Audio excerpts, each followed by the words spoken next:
last season. Arsenal actually beat Paris Saint-Germain in the group stage and then faced them in the semi-finals, and over 2 legs, Paris Saint-Germain ended up going through. Listen, Vicky, every time I've spoken before an Arsenal game, I've mentioned the words pivotal game, pivotal week, season-defining moments. Well, I'm going to have to say it again because this is game 2 of 5 in 16 days for Arsenal. Game 1 was nervy but successful. They beat Newcastle United to go back to the top of the Premier League. Now attention turns to the UEFA Champions League. Mikel Arteta and skipper Martin Odegaard will address the media at around 6 o'clock here at the Wanda Metropolitano Stadium, and we'll bring it to you live right here on Sky Sports News.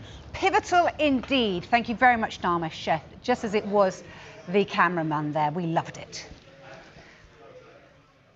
They are nervous, and that's what I put it down to. They are going to be nervous because there's not hardly anyone in that team that's crossed the line, and Arsenal haven't been there, where Man City have players that have crossed the line and have that experience where Arsenal don't. Everyone's nervous. When you play football, you are nervous. Everyone can tell you they're not nervous, but once you cross that line, pay to do, and that's when you try and go and entertain, but you're still going to be nervous.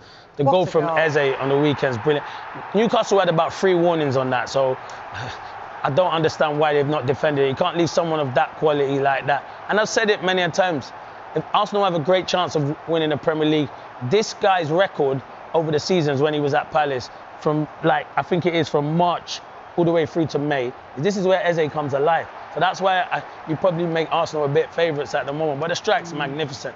But at the same time, Newcastle could have came away with a point, because I thought in the whole game they caused Arsenal a lot of problems. And the chance from Vissa near the end, he's got to score. Because if Vissa scores, it's a point, and then Arsenal are disappointed. But you know what?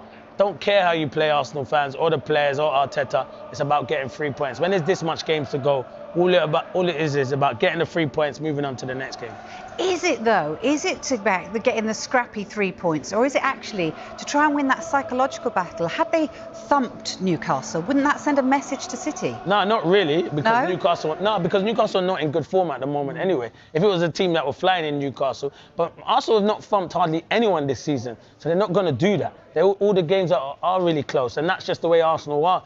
The only time I've probably seen Arsenal play with the handbrake off was against Man City, where they went toe-to-toe with them, created loads of chances. That's not Arsenal style. And fair play to them if that's not their style, to go and go toe-to-toe. That's not their style. So, but at the moment, they're winning games. No one will care. At the end of the day, if Arsenal win the Premier League and they get their winners' medal, when you turn it around, they don't say the style you played. It says winners. And that's exactly what they are, winners. So that's all them players and those fans and the management will be thinking about, is winning the Premier League, but it's going to be difficult. Yeah, it's all to play for, isn't it? So will Arsenal move 6 points clear at the top? But as we said, they face Fulham, and that's in the Saturday night football from 5 p.m. as part of our big weekend on Sky Sports Premier League. We're building up to that all week as well for you here on Sky Sports News.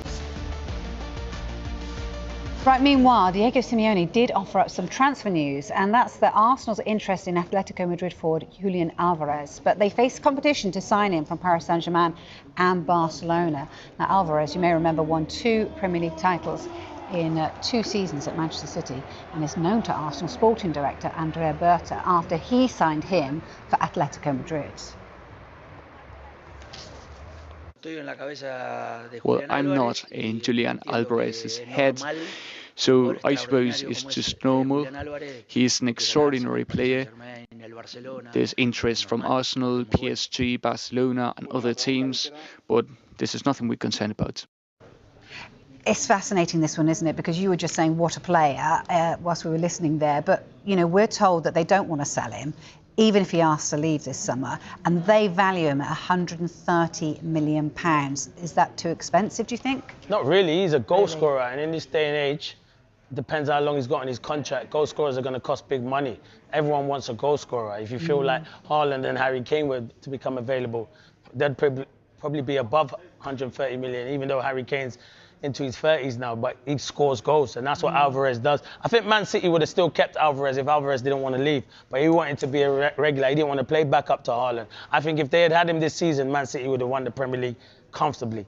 I think comfortably, because there were spells during the season where Haaland wasn't scoring or had injuries, and Alvarez would have been the perfect four. They've had Mamouche, but he's not that natural number 9. This guy can score goals. You give him half a chance. He's been unbelievable for Atletico Madrid.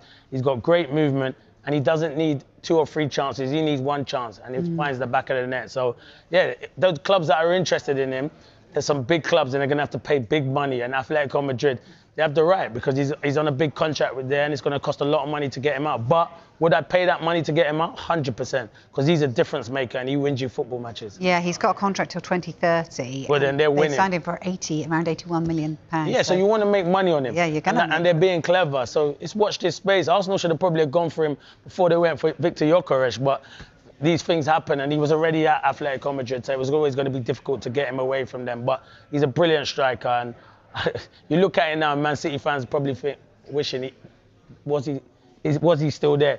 Because could he still be there? Because I think he's been fantastic since he's gone to Atletico Madrid. But these things happen. But he's a top striker. He's one of the best around. Just very briefly, would you like to hear that as Gyökeres, hearing that right now, considering what you're playing for? Does that upset you as a player, or does that make you more hungry? What does it do to you? That's a good question, Vicky. Me personally, it'd make me more hungry to say, okay, they're looking at another striker. So obviously they don't think, not that you're not good enough, just that we need competition for places. But I want to be the regular number 9. 100%. He's not at the moment because Havertz went off injured. But they do need another number 9 because they might lose Jesus. So they need someone to compete with Victor Gyökeres. But if Alvarez goes in there, he's the number 9. That's not being disrespectful to Gyökeres. I just think Alvarez is a brilliant striker, and he's got a bit more about him than Victor Gyökeres in front of goal. OK, all right, I hear you. Right, what about John Stones then? Because he's